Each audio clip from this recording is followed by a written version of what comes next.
Voici un ouvrage que certains trouveront percutant, d'autres dérangeant, d'autres encore méprisant et combattront. En tout cas, il donne des clés pour comprendre le monde tel qu'il est. Alexandre Delval, bonjour. Bonjour. Vous êtes géopolitologue, chroniqueur et professeur à Subdeco. Vous venez d'écrire, on vient de le voir, Le complexe occidental, petit traité de déculpabilisation. C'est aux éditions Toucan. L'Occident, d'après vous, serait victime d'une haine collective, se détesterait. Qu'est-ce que ça veut dire ? Eh bien, je pense que depuis la tendre enfance, l'enseignement, les idéologies ambiantes, les médias nous apprennent que notre passé, et nos politiques aussi, notre passé serait fait d'horreur, ce serait un festival de monstruosité. L'homme blanc tout particulièrement, le français, l'européen, on n'aurait commis que des monstruosités. Notre histoire devrait être lue uniquement avec la grille de lecture du présent, sans aucune indulgence, de manière impitoyable, et cette histoire devrait être condamnée. Alors, ça part peut-être d'un bon sentiment, mais ça produit des gens totalement déprimés, des gens qui ont honte de leur passé, ils savent qu'ils viennent de quelque part, mais on leur dit que ce quelque part est horrible, et donc finalement, comment peut-il aller vers le futur s'ils oublient, ou plutôt ils détestent leurs propres racines? Ça crée une dépression collective. Et le politiquement correct dont on parle tant, que vous dénoncez, est-ce que ça fait partie de cette tragédie? À vous lire, c'est oui, mais bon, qu'est-ce qui vous fait dire ça? Bien, le politiquement correct aujourd'hui est essentiellement un terrorisme intellectuel. Ce n'est plus trop ce que c'était au départ aux États-Unis. Vous savez, une novlangue qui empêche d'utiliser certains termes pour ne pas heurter des minorités. Ça partait aussi d'un bon sentiment. Aujourd'hui, il y a une véritable perversion de ce politiquement correct qui est devenu un cosmopolitiquement correct. On n'a plus le droit d'être attaché à sa nation, sa patrie, son pays, même son drapeau. Le drapeau, à part le 14 juillet, ne doit pas être exhibé, sauf sur peut-être quelques édifices publics. Et ceci est terrible, puisque on ne peut plus être soi-même. On est totalement culpabilisé, et ceci découle aussi de ce qu'on a vu juste avant. Vous dénoncez ce monde idyllique, cette mondialisation heureuse dont on a parlé pendant de longues années, mais j'ai envie de vous dire, attendez, ça va peut-être arriver tout ça. La mondialisation, ça nous amuse beaucoup, nous, en géopolitique, ce thème, parce que la mondialisation, elle est neutre. Tout dépend quelle mondialisation. La mondialisation, elle peut être heureuse, mais elle peut être malheureuse. Il peut y avoir aussi une mondialisation des conflits, une mondialisation des rivalités, et même du djihad. On le voit aujourd'hui, on a une mondialisation du djihad.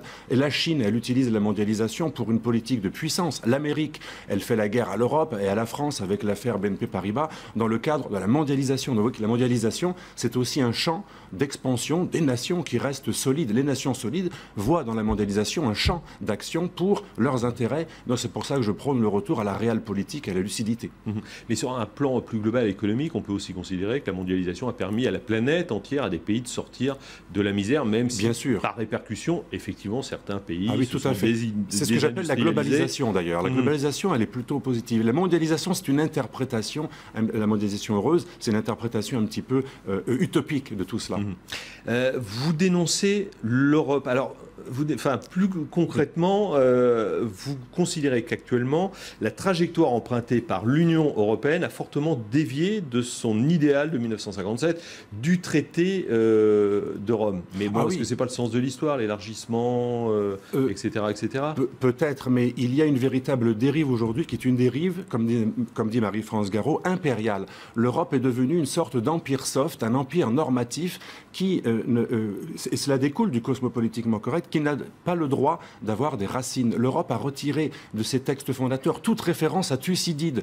On a même diabolisé Périclès, le père de la démocratie grecque, parce que les Grecs étaient intolérants. On a même supprimé les valeurs chrétiennes, judéo-chrétiennes. Mais personne ne peut dire que nous venons de nulle part. Cette Europe, aujourd'hui, elle veut aller quelque part, mais elle ne sait pas d'où elle vient. Et en plus, elle n'a aucune limite, aucune frontière. Alors on peut s'ouvrir à la Turquie, demain peut-être à l'Irak.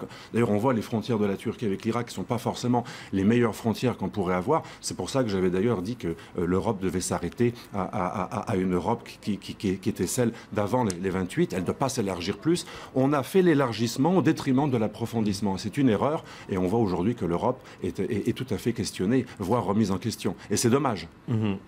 Vous êtes géopolitologue et vous vous interrogez. Est-ce que les Occidentaux ont fait le bon choix? Alors, ces dernières années, on peut parler de décennies même, notamment vis-à-vis de la Russie et des alliances auprès des pays arabes et des pays du Golfe, plus précisément. Je pense que vis-à-vis de la Russie, l'erreur après la chute du mur de Berlin et de l'Union soviétique a été de considérer la Russie comme un vaincu et comme toujours un ennemi qu'il fallait continuer à écraser, à encercler.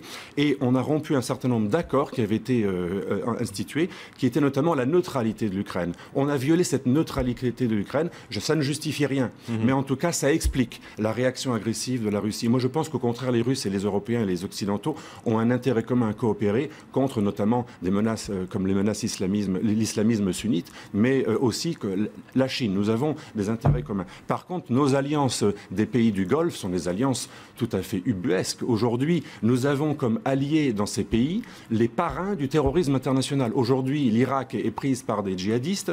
Eh bien, ceux-ci sont financés par nos amis du Qatar, nos amis de l'Arabie Saoudite. Je préfère quand même personnellement du gaz russe à du gaz du Qatar. Ça choquera certains, mais moi, c'est mon opinion. Bon, l'armée islamique d'Irak et du Levant, oui, pour identifier ce dont vous parlez. Allez, on finit par la France et peut-être une note d'espoir.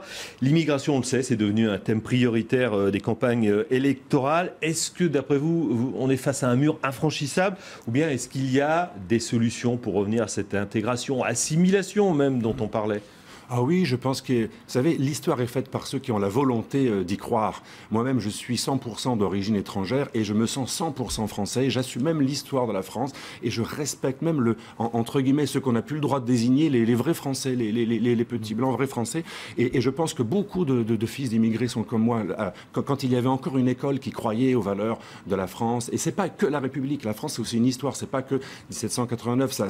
Et je pense que tout cela est possible. Si on croit au patriotisme intégrateur que je développe dans mon livre, dans le complexe occidental. Le patriotisme intégrateur, c'est quoi? C'est pas le nationalisme qui exclut, c'est le patriotisme qui inclut, c'est la générosité. J'aime tellement mes valeurs, j'y crois tellement que je vais les transmettre aux autres. Et croyez-moi, quand un émigré voit quelqu'un qui a honte de lui, il n'a pas envie de s'intégrer. Mais s'il voit un Français généreusement ouvert, mais fier de sa patrie, de son drapeau, ben, il a envie de s'intégrer. C'est ce que j'ai constaté en Argentine, au Brésil, dans beaucoup de pays où les gens s'intègrent en moins d'une génération parce qu'en face d'eux, ils ont un pays qui est sûr de lui, qui est fier de ses valeurs.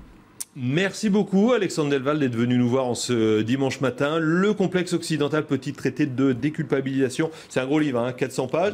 Bon, je le lisais, il y en a qui vont le trouver percutant, d'autres dérangeant, donc qui vont le combattre. Il y en a qui vont sûrement avoir les cheveux qui se hérissent sur la tête en le lisant. Mais ça fait partie du débat d'idées. Merci beaucoup. Bon dimanche à vous. Tout de suite, nouveau journal avec Sylvia Micon sur LCI.